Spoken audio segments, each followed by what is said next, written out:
believe the Eagles lost that game. Oh boy. I can't believe that we lost that game.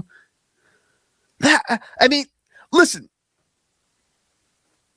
I'm watching the game and, I'm watching with my sister and my sister keeps asking me like, are you, do you feel okay? Are you nervous? And I'm like, no, I don't feel nervous at all. I feel pretty loose. I feel pretty good. I'm a pretty steady hand when it comes to football because in the end, I'm not playing, right? I'm just sitting here watching my team play, okay? So in that sense, I'm not nervous. I'm not the one getting hit, okay? And I felt very comfortable in the end with our offense taking the field and being able to go down and drive, get in scoring position to win the game. And quite frankly, we were moving the ball towards the end. And we'll get to that offensive side in just a moment. I'm shocked, though, as to how awful that offense looked in the second half. In terms of nothing changed from what it was in the regular. You would have thought these past few weeks, all of these playoffs, you saw being aggressive, stepping on people's throats, pedal to the metal is the way you win ball games. Think about all aggressive McVay, Ben Johnson, hell, Kyle Shanahan. All of these, you gotta be aggressive and not scared to win in the playoffs. And listen, you could shit on the quarterback all you want because we'll do that in just a moment. You could shit on A.J. Brown. You could shit on the offensive players. And again, we're going to talk about that because it's going to be a long-winded episode. There's a lot to discuss here. But let's just say this. This coaching staff coached scared. And you saw it right when the San Francisco 49ers scored on that Jawan Jennings passing touchdown to Christian McCaffrey. They panned to Nick Sirianni's face, and you saw it. He felt it looked like he felt defeated. That's what it looked like. That's a coaching staff, that coordinator, that offensive staff that coached scared. And it was evident in the second half. That first half, that first drive, that was some of the most beautiful movement. I did not see anything like that throughout the year on offense. The motions, the designs, the movement. It was so fluid. You even ran the ball today. And yet, you went back to the same bullshit that you've done majority of the year in the second half. The stagnant, no motion, no movement, nothing on offense. They literally, I can bet you, they have two different playbooks from the first and the second half. It's pathetic what they do. And maybe it's the quarterback's fault. Maybe it's the coaching staff. I don't know. Right now, I don't care. I'm just going to blame everybody because everyone's going to get a freaking licking. Awful game. And if you want to look at coaching, here's an example of how coaching was awful in this game. The penalty battle. The Eagles were 7 for 48 yards. The 49ers had one penalty, 15 yards. Time of possession. The Eagles won the game, 35 minutes and 39 seconds. The 49ers had it for 24 minutes and 21 seconds, and they still outscored you. The San Francisco 49ers had 2 interceptions in the game. The Eagles had 0 turnovers, and you lost the game. You ran the ball, outran them. You had 140 yards, and the Eagles, let me pull up the damn playbook. The Eagles ran for 141 yards on the ground. The San Francisco 49ers had 75.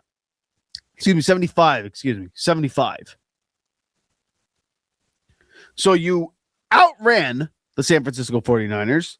You had control of the clock. You won the turnover battle.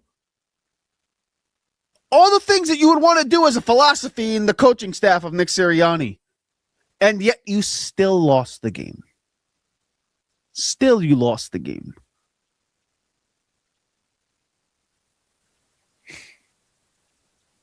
Again, not that all was bad. Quinyon Mitchell, after that first drive, was brilliant. I mean, brilliant in that second half. Was one of the reasons we were in the damn game. Cooper DeJean, excellent in the second half. One of the reasons we were still in that game. Jordan Davis, Jalen Carter, excellent in that game. One of the reasons we were in that damn game. The defense played well. And that offense was just horrific. And we're going to talk about them and some of the questions we're going to have to ask in this offseason, because it's going to be a long offseason for the Philadelphia Eagles. But before we do that, let's introduce you to the show. This is the Riding the Bench Eagles podcast. I am your host, Asif Badi, and like you, I am a Birds fan who talks about the Birds, only the Birds, and nothing but the Philadelphia Eagles. So please do us a favor here. Help us grow this channel organically by shooting this video a thumbs up, commenting your thoughts in the comment section below, and subscribing to the channel. Also, check us out on Apple Podcasts and Spotify. Leave a 5-star review because it doesn't cost you a damn thing to go ahead and hit the subscribe button. We appreciate your support on the opposite side of the camera, on the opposite side of the airwaves. Again, I'm a little disappointed in this football team. I'm not going to lie. Of course, every loss is terrible, but in the playoffs, first round at home, I mean, it's as bad as it gets. That is like horrific. We talked about Quinyon Mitchell. He was brilliant. And, you know, it's funny because after the first drive, we go for the extra point and Jake Elliott misses his freaking kick to the left once again. And since the bye week, he has been brutal. I mean, brutal. Everything to the freaking left. And it came down at the end of the ball game where we were down 4 as opposed to 3. Just a blown opportunity. Just a damn shame, honestly. AJ Brown. Let's talk about him for a second, ladies and gentlemen, because everybody has been complaining about this man, and I've been a very big supporter of AJ Brown. Still am. You know, a player like him does not just grow on trees when you're trying to construct a football team. But he was awful today. He had, you know, the 2 goal balls where one of them, not the best throw, but you got to die for that ball in the playoffs. And then on the right sideline, the goal ball once again, where he just alligator armed it, just like was a little short. And then obviously on that last drive, big crosser over the middle, hits AJ Brown right in the midst, and just a drop. And I've called this dude a transformer. I've called him a top 3 receiver in all of football on a skill set level. Like I think the guy's a freakazoid, but you got to have a better output than that.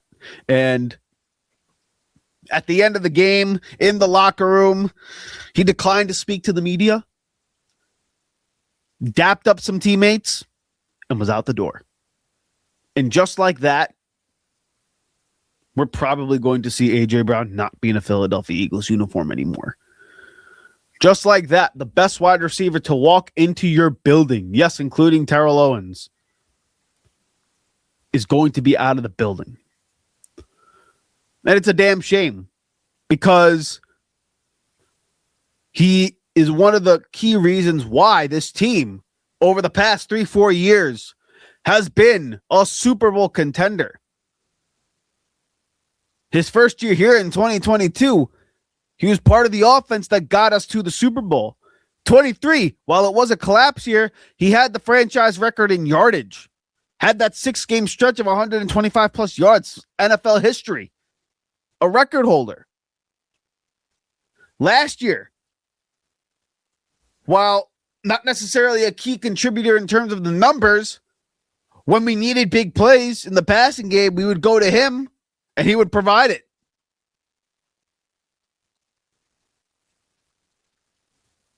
And then this year, he's been telling you all season long that this offense is just not working. It's not fluid. We're not doing our part. And quite frankly, today, they did not do their part.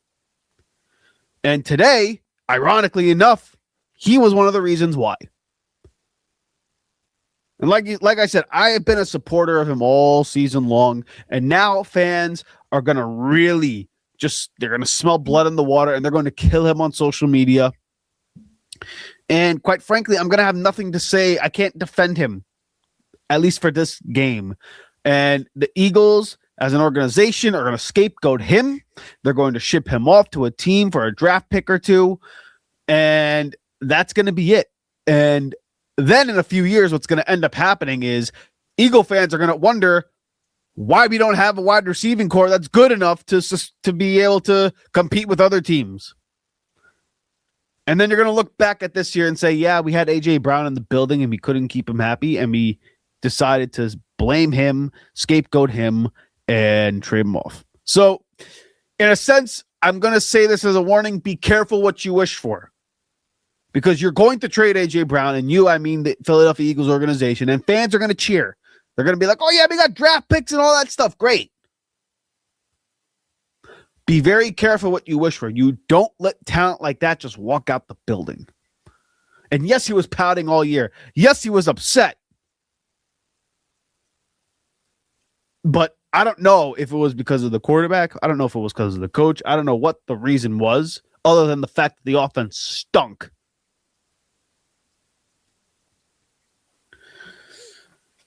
So unfortunately, A.J. Brown's gone. It now leads me to the rest of the offense. Saquon Barkley had a pretty damn good game too. He had his 100 yards. He was one of the few things in this game that I thought was actually working well. And, you know, he had some big plays here. He had some big time runs as the game was going on. Average 4 yards a carry. It was just one of those games where you kind of just a wasted effort. He broke the century. You did exactly what you wanted to do if you're the Philadelphia Eagles offense, is what I'm saying. Like, you ran the ball well, you didn't turn the ball over, and you caught an L because you only scored 19 points, which now leads me to, you know, the offense, like in Devontae Smith and Dallas Goedert. Do you sign him in the offseason again? Like, you're probably going to try to bring him back, but I don't know if he's going to want to come back because you forced him to take a pay cut this year. And there's plenty of teams in the NFL that need a tight end, so who are willing to pay out that kind of money. And I'm sure the writing's on the wall in terms of whether or not this team believes it can go back to another Lombardi. If they believe that, they'll return and see if they can make another run at it. But if not, you're going to see guys walk in free agency and try to get more of an opportunity in terms of showcasing their skill set. So Dallas Goedert may be one of those people who goes out and seeks the free agent market. A.J. Brown, we're going to trade off. Devontae Smith, he just signed. He's going to be the number one guy now. And he had a horrific drop at the end of the game, too. He's not off the hook. He's known to make these spectacular catches, and it hit his mitts. Didn't come down with it. Now, drops are part of the game, so I'm never going to be too upset over a drop. I'm more upset about effort, and I think really the thing that A.J. Brown's being dinged for is not necessarily the drops, it's the effort. He looked like he did not have good effort tonight, and it's sad because he's such a great player, and he's not going to be an Eagle anymore. So that's the bummer part about it. Now let's talk about the main crux of this team, and that's this offense. We'll probably break it down into a few things, whether it's, Sirianni, KP, and then the quarterback, and then seeing how the owner and Howie Roseman are involved in all of this. I got to take sips of water because this is going to, like I said, this might just be more of an episode on just a stream of consciousness. I had very little planned. I wrote very, like you guys can't even see, radio audience can't even see. I have very few notes in terms of what my thoughts are for tonight. I live conscious stream on X.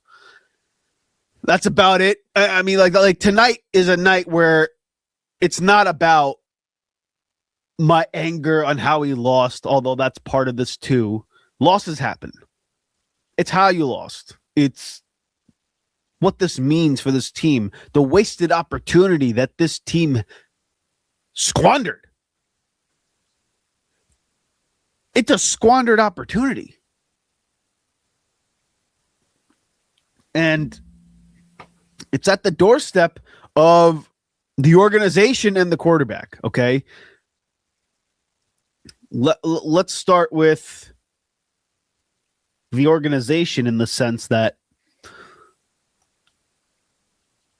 I'm sure the owner does not love what he saw this year. I'm sure Howie Roseman is sitting there saying, hey, I thought I created a roster that was good enough to get to a Super Bowl. And in a lot of ways, you can argue that it's certainly better than what we saw this year. Whether or not it was Super Bowl bound, I felt they could be because of the pedigree and the experience and all that jazz, because I have belief in a lot of the players here, particularly the starters. But nonetheless, clearly it wasn't the roster that it was last season. And clearly this roster, while it was good, was maybe not great. And now Howie Roseman's got to go back to the drawing board as to whether or not he believes that this roster is good enough to go out and win, or make decisions on whether or not this coaching staff, the right people are in the building.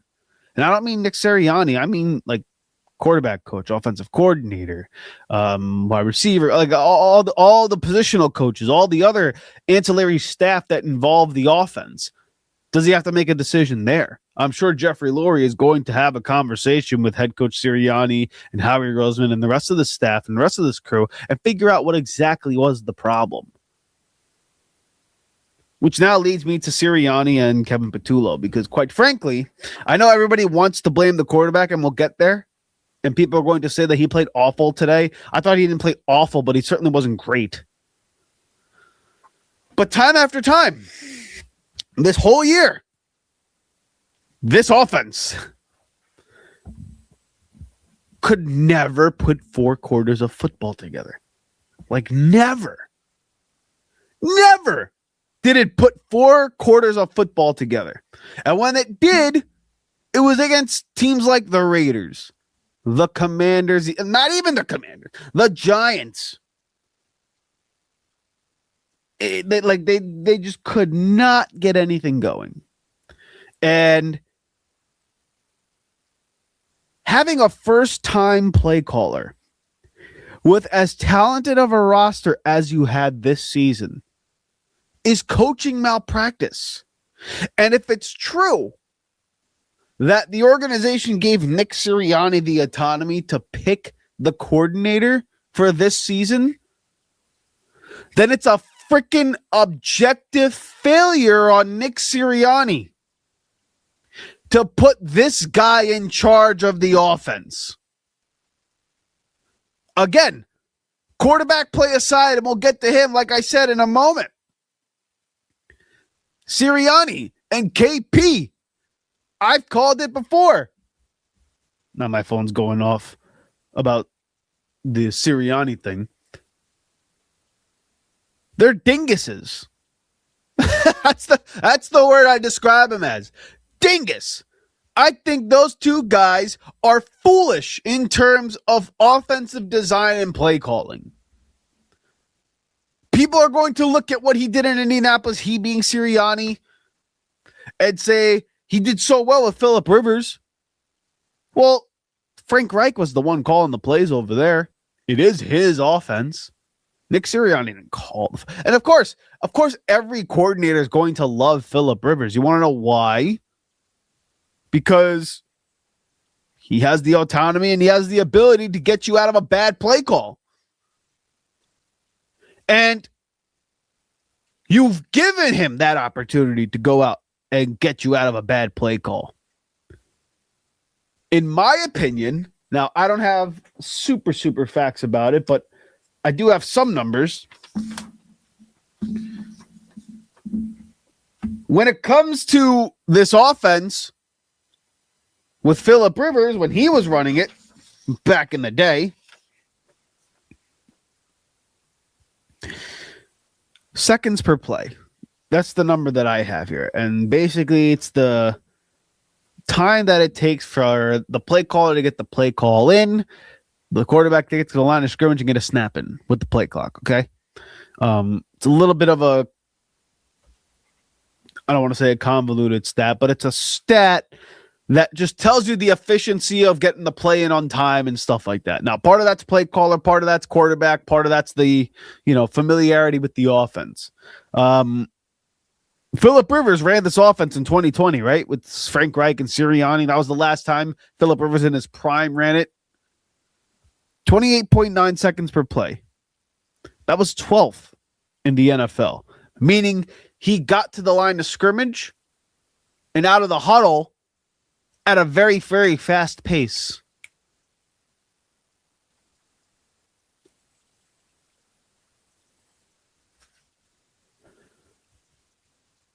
It wasn't a slow-paced offense. However, with Sirianni in this offense and Jalen Hurts, 2022, 30.8 was 28th ranked, and that was Jalen's best year with Shane Steichen. 28th ranked offense in terms of seconds per play. 2023, 30.9. 2024, 29.8. 28th best in the league. 2025, 30.8.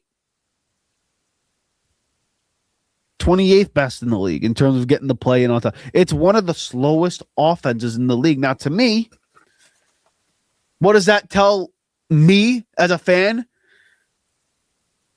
Again, I'll get to the quarterback, but for the coach, you're running an offense that's meant to be quick-paced.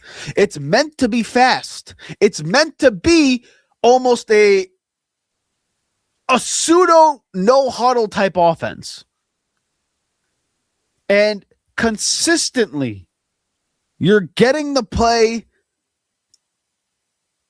and out of the huddle as an offense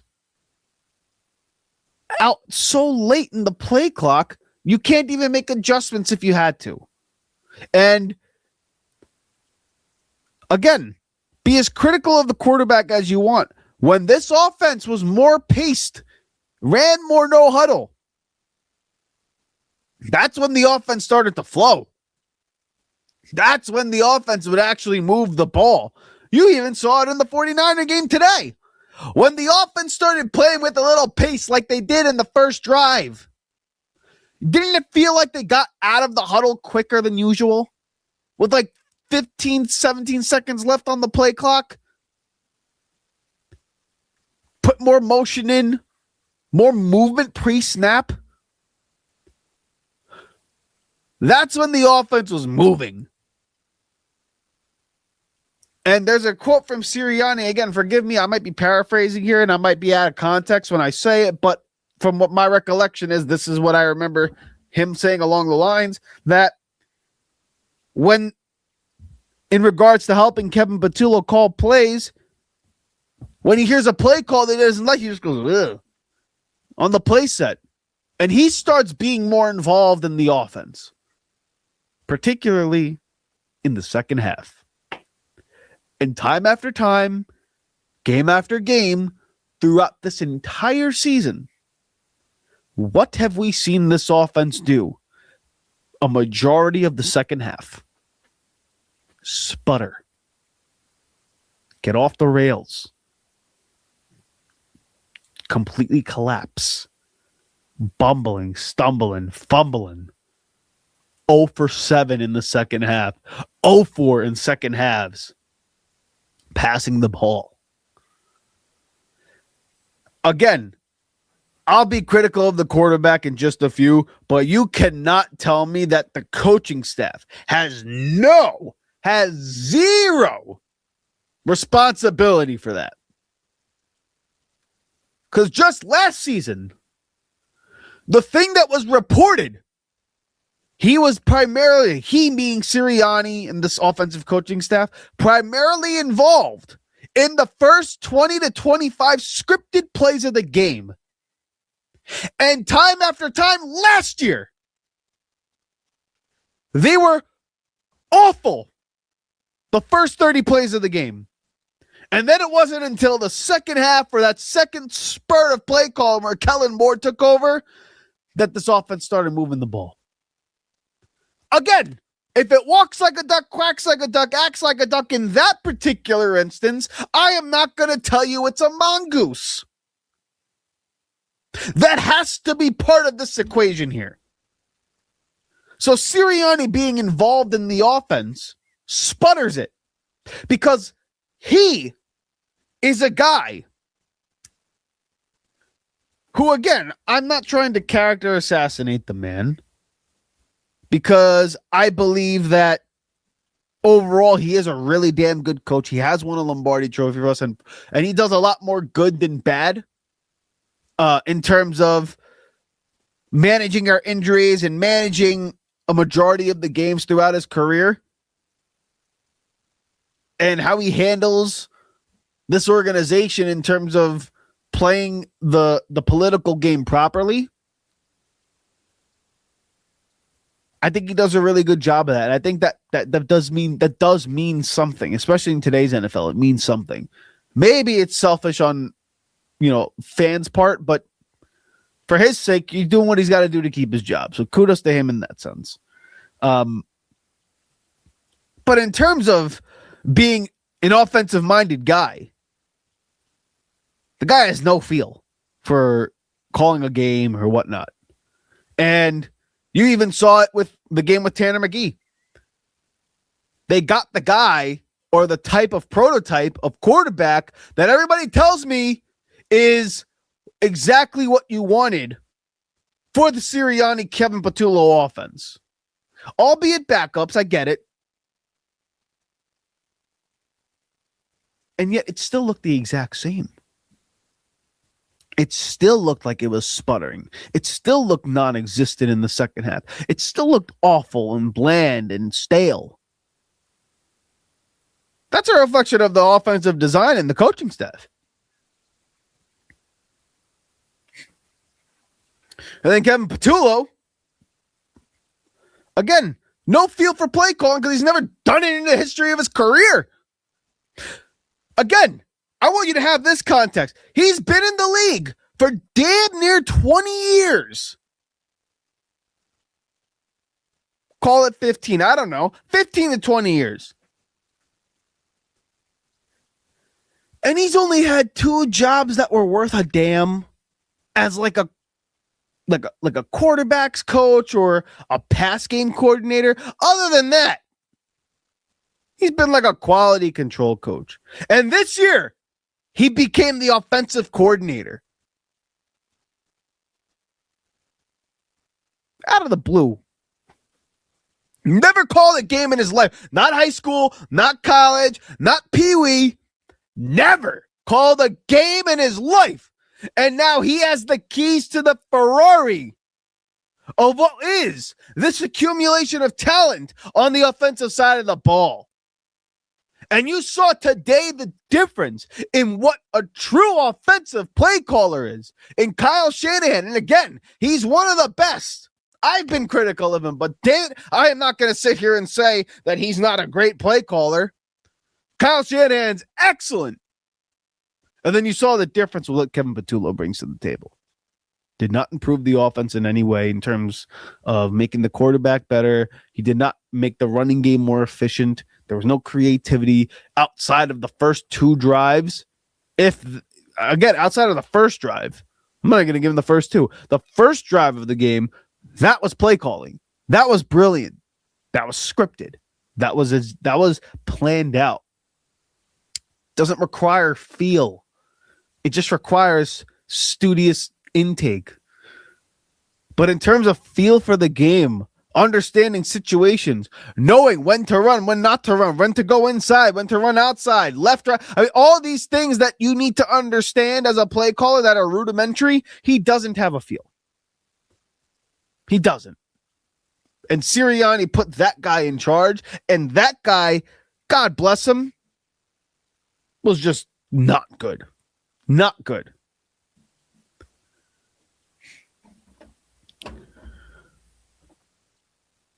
Now the quarterback.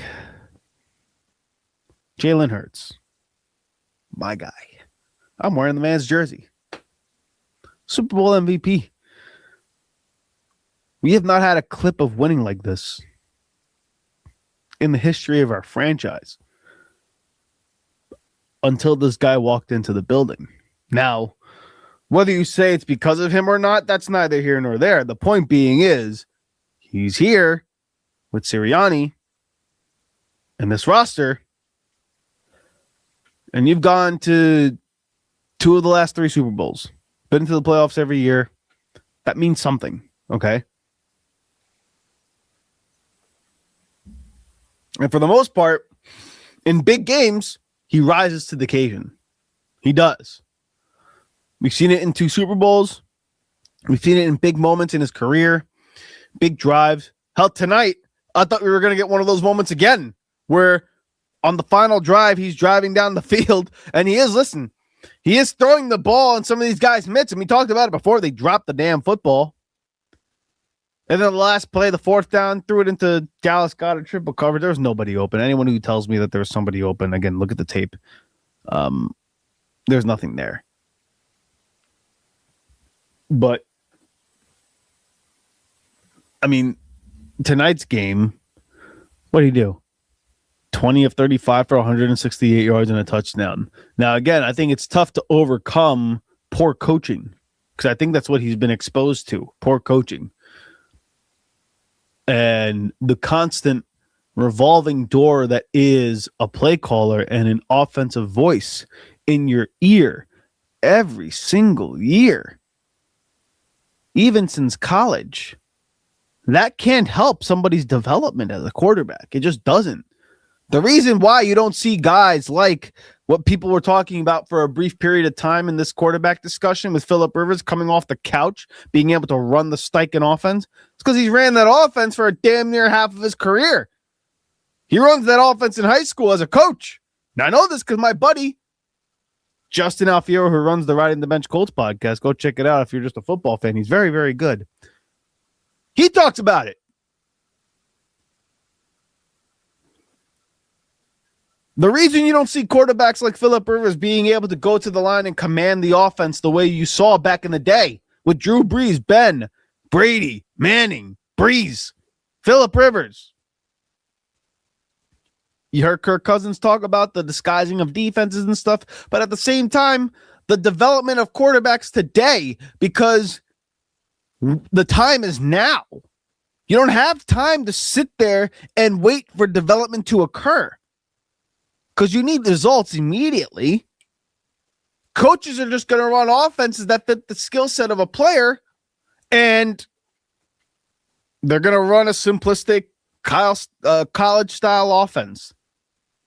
And if you look at the elite quarterbacks in the league, the best of the best in today's NFL, the ones that everybody says, this guy's a franchise quarterback, all of them have continuity with the offensive play caller. Every single one of them. And everybody who you question, I can guarantee you, everybody who you question has had multiple play callers in their career. Run down the list. Mahomes has Andy Reid his entire career. Josh Allen. Yeah, he had Ken Dorsey for a majority of his career. Now he's had Joe Brady the past 2-3 years.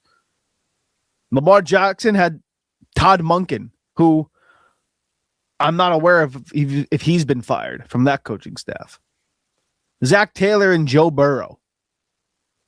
Justin Herbert, Jim Harbaugh. Soon it's going to be Drake May and Josh McDaniels.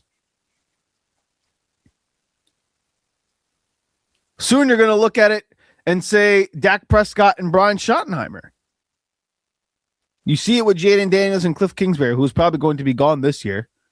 You see it with now Caleb Williams and Ben Johnson. You see Matt LaFleur and Jordan Love. All of those quarterbacks. Trevor Lawrence, Liam Cohen. Every single one of those quarterbacks, every single one of those teams have one thing in common.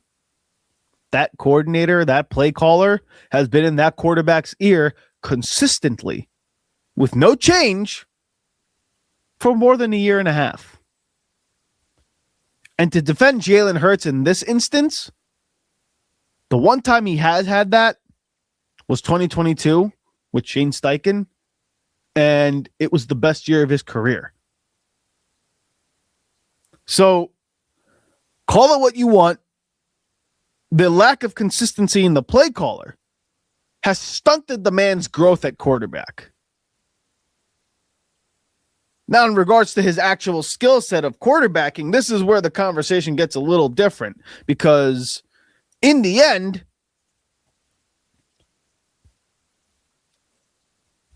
this offseason, I've talked about him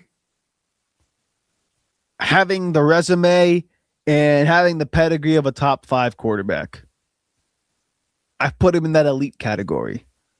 As the season has gone on, I can't argue that anymore. He certainly still does have the resume of an elite quarterback.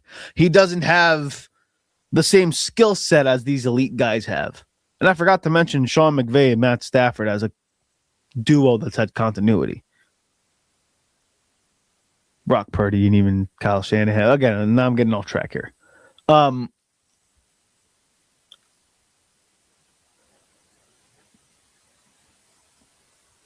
skill set that you would need,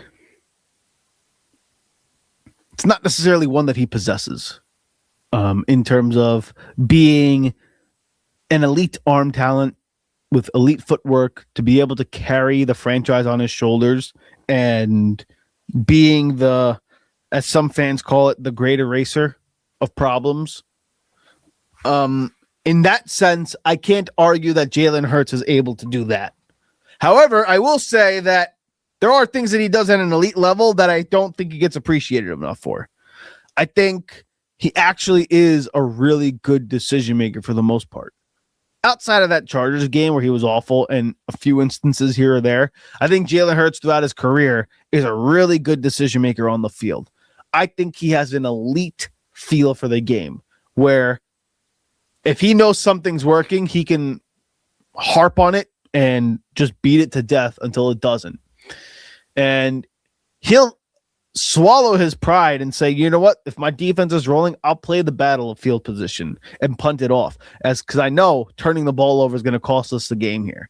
And he's done that not only last season, but he did it tonight for the most part.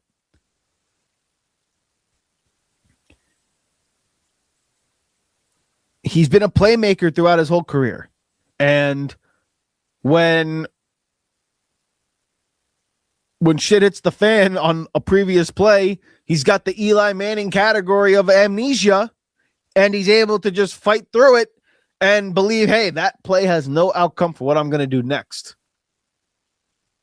And it's led to great success. It's led to the characteristics of him being unflappable, stoic, and all that jazz. And that's great when you're winning ball games. And it's great when you're in the middle of adversity to have some stability in terms of attitude. However, when it sputters out of control, and again, I don't want to kill him because I think this is authentically just how he is. It's still the same, right? It almost looks indifferent. It almost seems aloof, as the word's been used before to describe him. And it comes across the wrong way. I'm not going to sit here and say that's the reason why this offense is a problem. The reason I think this offense is a problem is because despite the fact of the revolving coordinators, despite the fact that, you know, we have instability at coaching staff and an offense that's rudimentary, part of the reason why it's rudimentary has to fall at the doorsteps of the quarterback, right? It can't just be that this is what the coach wants to do. Like, the quarterback has a say. And in some sense, people who criticize Jalen Hurts are right in the sense that this is not necessarily an offense that you would give to a guy like Herbert, like Drake May, like Josh Allen, Mahomes, but like you wouldn't give that kind of offense to them, right? So in that sense, quarterbacks got to take blame. Okay. Too often this offense has sputtered with him at the helm.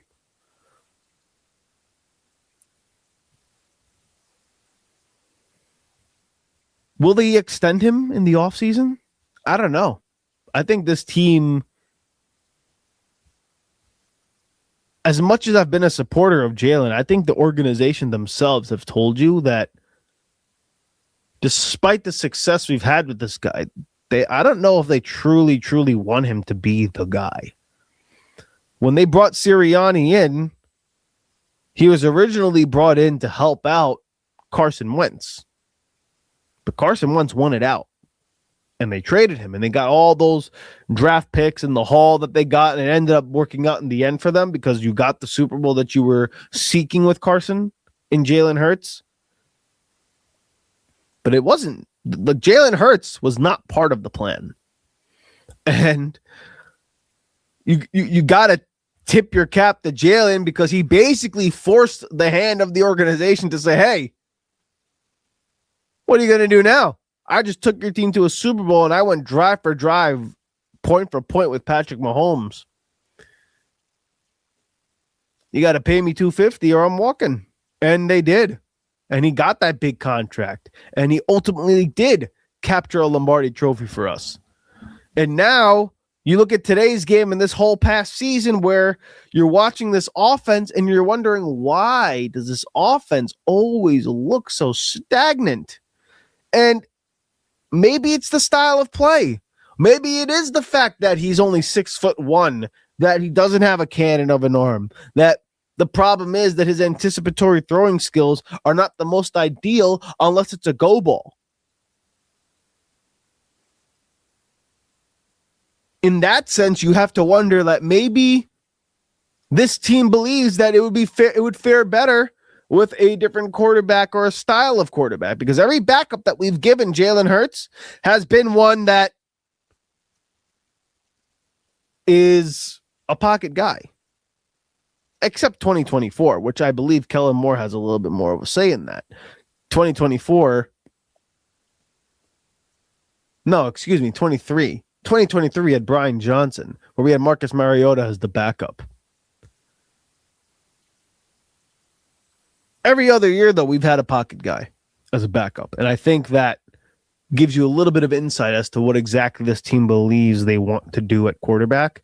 So in this offseason, there's going to be a big discussion on whether or not this team's going to re-sign Jalen Hurts or extend his contract. Now, I don't solely put the blame of the offense on this man's shoulders. I don't, because quite frankly, I think you had two dinguses calling the plays. I do. But again, he's not absolved from blame. Anybody who tells you that he had nothing to do with the struggles is lying to yourself. You're lying to yourself. Of course, he has a significant portion of blame to take for this offense and the fact that it sputters. And if it's true that in some of these games he has gone rogue in terms of play calling and not calling things that have been called, then it's even more of an indictment. So there's going to be a come to Jesus conversation, a come to God conversation in regards to this quarterback and this coaching staff and what this team's going to do going forward in the offseason. A lot of answers to questions left unanswered, and there's going to be a lot of moving parts for this organization. And it's going to start with one, A.J. Brown being let go. Then you're going to have to ask the question of whether or not it makes sense to fire Kevin Patullo, because again, if you fire Kevin Patullo, you have to give a different play caller once again to your quarterback, Jalen Hurts, who we just said every year he's always getting a different voice in his ear. So do you play the game of, let me get a different play caller because he stinks? I believe we have to, or do you say, hey, we're tired of the revolving door. We got to have at least some consistency with this quarterback. Keep Kevin Patullo and try to run it back again next year. Hopefully a year under the belt, he has experience in play calling and he's learned from his mistakes. Although I don't think that's the case. I think he's actually a doofus. Because you're not firing Sirianni. I don't think you're benching the quarterback, at least not anytime soon. The question is whether or not this organization to themselves are going to say, we believe in Jalen Hurts or we believe in Nick Sirianni. And if they extend Jalen Hurts and his contract in the offseason, you'll have your answer. But if not, this team just gets a whole lot more interesting. And this draft, the approach becomes a whole lot more interesting. Because now we're at the point where we're in January and we're already talking about the draft. And it's a sad moment. It's a sad day to be a Philadelphia Eagles fan. And it's a damn shame because, quite frankly, you squandered an opportunity, not only as an organization, not only as a coach, not only as a quarterback, but as a team, where the talent that you had is so immense.